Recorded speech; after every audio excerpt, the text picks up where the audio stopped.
കേരളത്തിലെ ആദ്യത്തെ hi tech bamboo flooring tile നിർമ്മാണ ഫാക്ടറിയാണ്. നമ്മളുടെ ഇടതുപക്ഷ സർക്കാരിൻ്റെ ആദ്യഘട്ടത്തിൽ മാനിഫെസ്റ്റോയിലൊക്കെ വന്നിരുന്നതാണ്. വലിയ രീതിയിൽ കൊട്ടിഘോഷിച്ച് തുടങ്ങിയതാണ്. ഇപ്പോൾ എവിടെ എത്തി നിൽക്കുന്നു എന്നതാണ് നമ്മൾ പ്രേക്ഷകരെ കാണിച്ചത്. എന്തെങ്കിലും സാധ്യതയുണ്ടോ ദീപക്കെ ഒന്ന് തിരിച്ചു വരാൻ? അരുൺകുമാർ, ഈ പ്രകടന പത്രികയുടെ കാര്യം പറഞ്ഞപ്പോൾ അതിലുള്ള പ്രധാനപ്പെട്ട ഒരു ഭാഗം, ചെറിയൊരു ഭാഗം ഞാൻ വായിക്കാം. സംസ്ഥാനത്ത് മുള വ്യാവസായിക ഉൽപ്പന്നമായി വിപണനം ചെയ്യുന്ന സംസ്ഥാന ബാംബു കോർപ്പറേഷൻ്റെ പ്രവർത്തനം കൂടുതൽ കാര്യക്ഷമമാക്കണം. പരമ്പരാഗത തൊഴിലാളികളുടെ സംരക്ഷണത്തിന് കോട്ടം തട്ടാതെ കോർപ്പറേഷൻ്റെ കീഴിലുള്ള Nallalam hi-tech flooring tile factory വിപുലീകരിക്കും.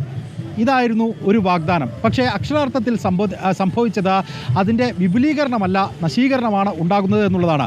October മാസത്തിലാണ് നേരത്തെ കുടിശ്ശിക വൈദ്യുതി ബില്ലിൻ്റെമായി ബന്ധപ്പെട്ടുകൊണ്ട് വന്നതിനെ തുടർന്ന് ആദ്യഘട്ടത്തിൽ വൈദ്യുതി വിച്ഛേദിക്കുന്ന സാഹചര്യത്തിലേക്ക് കാര്യങ്ങൾ പോകുന്നത്. പിന്നീട് ഗഡുക്കളായി ആ തുക തിരിച്ചടയ്ക്കാം എന്നുള്ള വ്യവസ്ഥയെ തുടർന്ന് ഒരു ഗഡു അടയ്ക്കുകയും ഡിസംബറിൽ അത് പുനഃസ്ഥാപിക്കുകയും ചെയ്തു. വീണ്ടും ഈ തുക അടയ്ക്കുന്ന കാര്യത്തിൽ വീഴ്ച സംഭവിച്ചു എന്നുള്ളതാണ്. ഏറ്റവും ഒടുവിൽ ഫെബ്രുവരിയിലെ തുക അടച്ചിട്ടുണ്ട്. പക്ഷേ അതിന് മുൻപുള്ള കുടിശ്ശികൾ നൽകാനുണ്ട് എന്നുള്ളത് കൊണ്ടാണ് KSEB ഇത്തരത്തിൽ വൈദ്യുതി വിച്ഛേദിക്കുന്ന സാഹചര്യം ഉണ്ടായത്. 3 മാസക്കാലമായി വൈദ്യുതി ഇല്ലാതെ നട്ടം തിരിയുന്ന സാഹചര്യത്തിലേക്ക് കാര്യങ്ങൾ എത്തുന്നു എന്നുള്ളതാണ്. തൊഴിലാളികളെ സംബന്ധിച്ച് അവർക്ക് ശമ്പള കുടിശ്ശിക കഴിഞ്ഞ 7 മാസക്കാലമായി അങ്ങനെ തന്നെ നിലനിൽക്കുന്നു. PF ഉൾപ്പെടെയുള്ള മറ്റ് ആനുകൂല്യങ്ങളുടെ കാര്യത്തിൽ ഒരു വ്യക്തതയുമില്ല. അതേസമയമാണ് ഏതെങ്കിലും തരത്തിൽ അസംസ്കൃത വസ്തുക്കൾ എത്തിച്ച് അല്പം തൊഴിൽ ചെയ്യാമെന്ന് കരുതിയാൽ അത്തരത്തിൽ ഉൽപ്പാദനം പോലും സാധ്യമാകാത്ത തരത്തിലേക്ക് കാര്യങ്ങൾ എത്തിയിരിക്കുന്നത് എന്നുള്ളതാണ്. നല്ലളത്ത് തന്നെയാണ് നമ്മൾ കുറച്ച് നാളുകൾക്ക് മുൻപ് നിരന്തരം വാർത്തയിൽ നിറഞ്ഞ സ്റ്റീൽ കോംപ്ലക്സിനെ കുറിച്ച് കേട്ടത്. ഇങ്ങനെ സകലതും നശിക്കുന്ന തരത്തിലേക്ക് കാര്യങ്ങൾ പോകുമ്പോൾ അടിയന്തരമായ ഇടപെടൽ സർക്കാരിൻ്റെ ഭാഗത്തു നിന്ന് വേണമെന്നുള്ള മുറവിളിക്ക്